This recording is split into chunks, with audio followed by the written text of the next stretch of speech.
welcome to Chitmani Cook's Kitchen. Today it's 5-ingredient recipe and I'm going to show you how to make a local southern Thai dish from Got Phangan. And we are making octopus curry. So let's get started.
Don't forget to ปักตะไคร้ subscribe.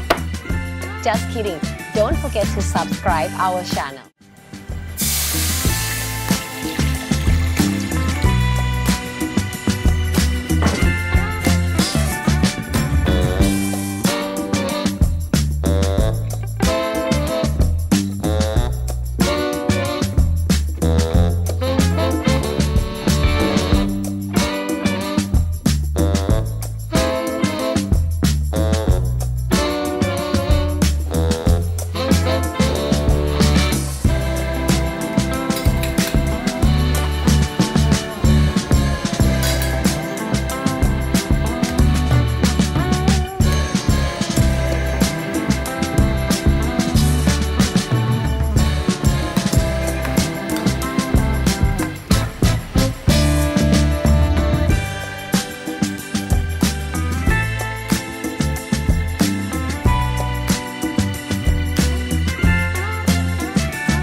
I hope this video is helpful for you. If you like, please like and share to your friend. And don't forget to subscribe our channel. Ring the bell so you don't miss the fun content. And I hope to see you on the next video. Bye!